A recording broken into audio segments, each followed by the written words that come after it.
Hello guys, कैसे हैं आप लोग।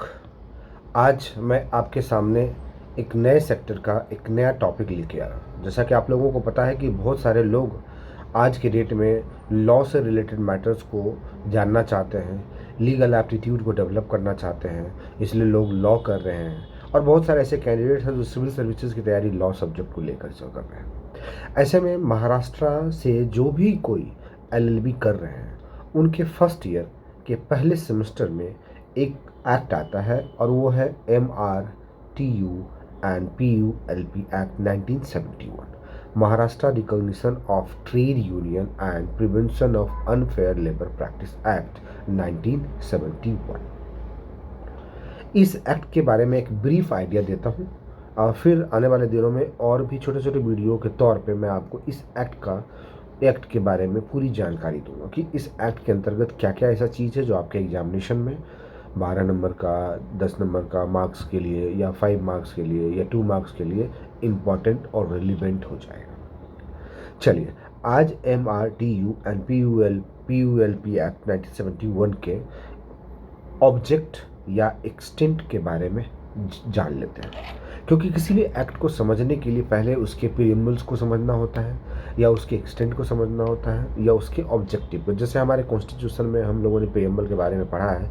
जो प्रीएम्बल कहा जाता है कि preamble is the mirror of the whole constitution, preamble is the philosophy of the whole constitution. Similarly हर एक एक्ट का अपना एक प्रीएम्बल होता है या अपना एक ऑब्जेक्टिव होता है। तो उसी ऑब्जेक्टिव और एक्सटेंट या एप्लीकेशन के बारे में आज हम डिस्कस करते हैं।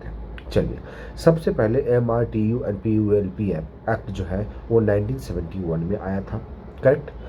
और इसका जो एक्सटेंट है, चूँकि ये महाराष्ट्र से रिलेटेड है, तो पूरे महाराष्ट्र में इसकी एप्लीकेबिलिटी है, पूरे महाराष्ट्र में, राइट। मतलब it will be extended to the whole state of Maharashtra, पहला पॉइंट। दूसरा पॉइंट जो यहाँ पे है वो है कि जहाँ भी Bombay industrial relation act, Bombay industrial relation act 1946 applies होते हैं, उन सारे इंडस्ट्रीज में MRTU and PULP act 1971 will also be applied, correct. Second point है कि जो इंडस्ट्रियल डिस्प्यूट एक्ट 1947 है, जहाँ भी इंडस्ट्रियल डिस्प्यूट एक्ट के अंतर्गत इंडस्ट्री का जो डिफिनीशन दिया गया है सेक्शन 2J में इंडस्ट्रियल डिस्प्यूट एक्ट 1947 अगर आप पढ़ेंगे, जो कि आपके सिलेबस में भी है फर्स्ट सेमेस्टर में, तो सेक्शन 2 के क्लॉज J में डिफिनीशन दिया गया है इंडस्ट्री के बारे में। उन सारे इंडस्ट्रीज में ये एक्ट एप्लीकेबल होगा, करेक्ट। और थर्ड है कि इस एक्ट के बारे में स्टेट गवर्नमेंट जो है स्पेशल नोटिफिकेशन निकालती है, जिसमें वो कह सकती है कि सर्टेन एरिया के सर्टेन इंडस्ट्रीज या अंडरटेकिंग्स में ये एक्ट अप्लाई हो सकता है या नहीं हो सकता। मतलब through official gazette notification state government can declare that the certain kinds of undertakings और मैन्युफैक्चरिंग यूनिट्स और industries will not attract the application of MRTU and PULP Act 1971,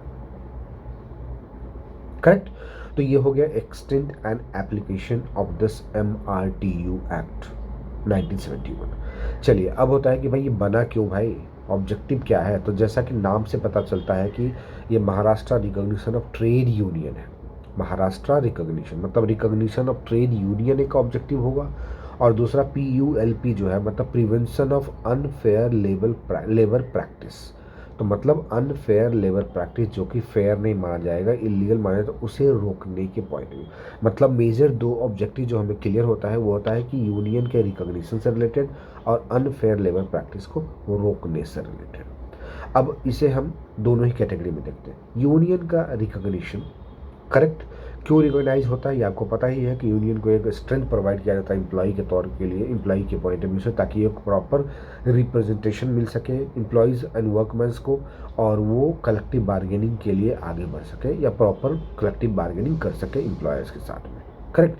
so basically recognition of trade union, empowering of the trade union, facilitating of the trade union and certain powers with regard to the unrecognized trade union। मतलब recognise का trade union का जो power होते हैं plus unrecognised trade union का भी कुछ power हो सकता है। अनरिकॉग्नाइज्ड मतलब कि कोई यूनियन रिकॉग्नाइज्ड हो गया और किसी कारण से उसका रिकॉग्निशन विड्रॉ कर लिया गया या कैंसिल कर दिया गया, तो सर्टेन लिमिट और एक्सटेंशन के तौर पे या सर्टेन पीरियड के लिए कुछ ऐसे पावर्स होते हैं जो अनरिकॉग्नाइज्ड ट्रेड यूनियन के लिए भी रखे गए हैं इस एक्ट के अंतर्गत।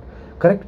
उसके बाद इसमें ये यूनियन से रिलेटेड हुआ कि रिकॉग्निशन, विड्रॉल, कैंसिलेशन या facilitating of the trade union. Correct. या ट्रेड यूनियन के क्या राइट्स हैं, क्या ऑब्लिगेशंस हैं, इन सारे चीज़ को इसमें डिस्कस किया गया, क्या पावर्स है।